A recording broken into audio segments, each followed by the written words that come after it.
Magandang araw mga kaibigan. Bigyan natin ng reaction, opinion itong post ng ABS-CBN.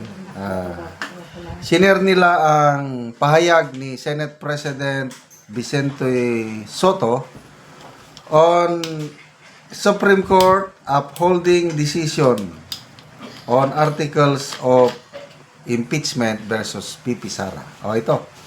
Parang law expert itong Senate President natin. Parang sobrang galing niya sa batas. Ganito, sabi niya. It is a sad day for constitutional law students and professors. The Constitution had just been amended unconstitutionally through Supreme Court overreach. It will take decades of retirements to correct this misinterpretation. When the law is clear, there is nothing to interpret, as any first-year law student knows. The decision is a clear judicial legislation. The Supreme Court, as written in their decision, admitted of introducing a rule for Congress to follow in the conduct of impeachment. A clear encroachment on the power of the legislative branch as provided by the Constitution. Impeachment is now an impossible dream. Ay, nako. 50, I don't know yung boto, no? Basta unanimous. Nung una kasi, 13-0. So, itong motion for reconsideration ng House, unanimous din. Was it 13-0 o 15-0 na sumama na yung dalawa? So, lumalabas dito na, doon sa akin lang ito, opinion ko, parang mas magaling si Senator Soto kumpara sa 15 Supreme Court Justices.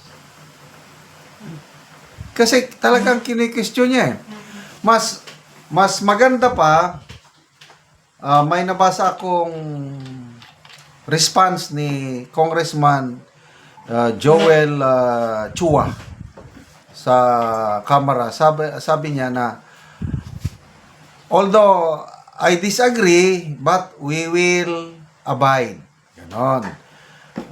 Mag-meeting kami sa aking mga kasamahan and we will revise the rules of impeachment in the House.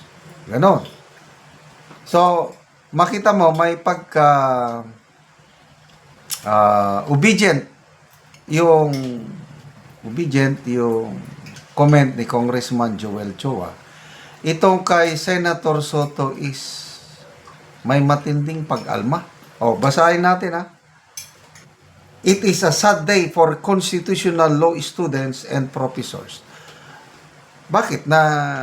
Tanong ko lang ito, naging law student ba si Tito Soto? O saang eskwelahan kaya? Bakit tinatawag na One Ball University? Ano ba yung One Ball University? Nababasa ko lang yun. So, nalulungkot siya para sa mga law students and professors.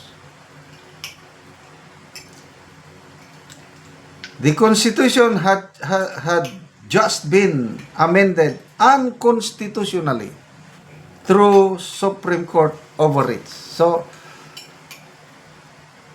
is he accusing the Supreme Court justices of sumusobra, overreach, di ba? Sinobra nila yung kapangyarihan nila. The decision is a clear judicial legislation. The Supreme Court, as written in their decision, admitted of introducing a rule for Congress to follow. A clear encroachment on the power of legislative branch. Okay, basa tayo. Tingnan natin itong mga people who reacted. 6,000 500 people nag-react, 5,100 tinatawanan si Senator Soto, 1,200 lang ang nag-like sa kanya. So, ilang percent ito?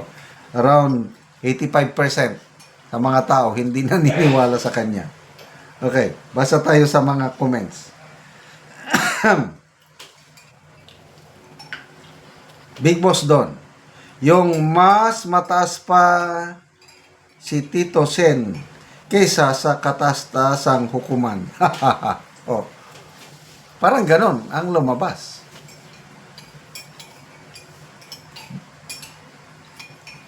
Jairus Rabino, experienced politician, hindi lawyer. O, correct. Enrico Garcia, so nire-represent ng isang hindi law student ang mga law student and professor.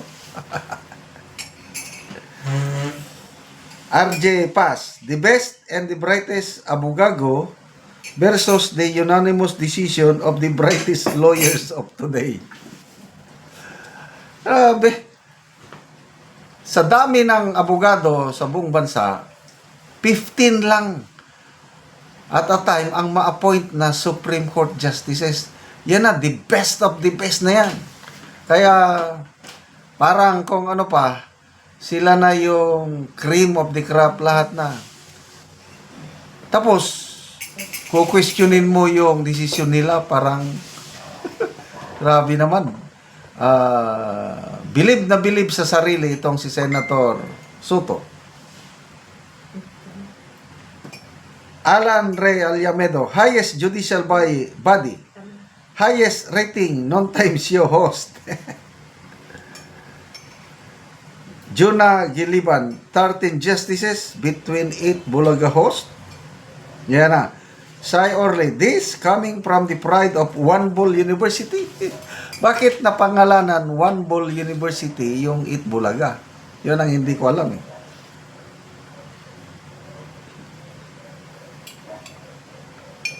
Sergio Somerhido, many legal luminaries, including Supreme Court justices who were part of the framers of the Constitution, have opined that there was judicial legislation in the action of the Supreme Court.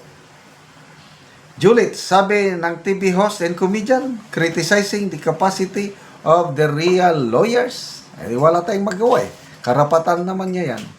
Salamat mga kaibigan sa inyong pagsubaybay sa ating channel. Nakakatulong kayo ng malaki sa tribong Talaandig ng Bukidnon dahil ang income natin sa channel na ito is pantulong sa tribo.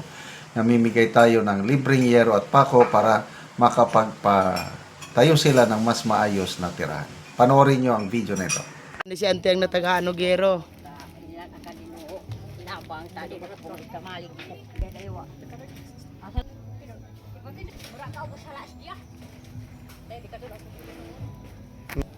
Wala ni ang balay ni ante. Sumuna ni ang itsura sa atop ni ante. Natabangan siya og gero. So makita gid nato ang iyang atop nga mga buslot na gyud. Mga dagko na gyud og buslot ang iyang atop tungod sa kadugayon na. So gipang kuana na gani ang uban. Pamputol na. Kita gid nato nga kung mag-ulan matuluan na gid sila. Ang ilang abuhan mga silupin lang. So pila na ni katuig anti ang inyong balay? Napulo na ni. Napulo na katuig. Oo. So nag-antos gid mo anti pagayo sa ulan. Nagantos gyud mi. Labi Oo. na kawagyo na. O pila gid mo kapuyo diri anti nga balay? Kun man mi tulo ka pamilya. Tulo mo ka pamilya. Oo. So mura ni giluagon sa inyong balay. So kuan gyud mo, tulo ka pamilya kung mag ulan ante, Ga parlingkod mi dire. Gapang- Gatapok-tapok. gatapok-tapok galing kod ra mo. Oo. So unsa di ante ang panginabuhian ninyo? Gapasok ka rata. Gabasok ra mo. Oo, ug naay musuho na gasidlain tag muso. Kung magasidlayan kung dunay muso makamuso Oo. para lang Mabuhi mi makapalit mo og kuan among pagkaon. inyong pagkaon. Oo. Pero ano, dali nagkakadugangan kay nagabuslot ng uban ano. Bisan ang inyong mga kaldero. Oo. Ato ang among plato. Di mo yamoy ra. Pila mo ka pamilya ani tulo mo, so Tulo ni. kinira ang Ang inyong kordero. So lisod gyud anti ang inyong panginabuhian Oo. Salamat sa Ginoo sa nagtabag og sin. nga makaatop na gyud mo. Nagid mi nga di nagid mi tuluan. Sige ante, salamat.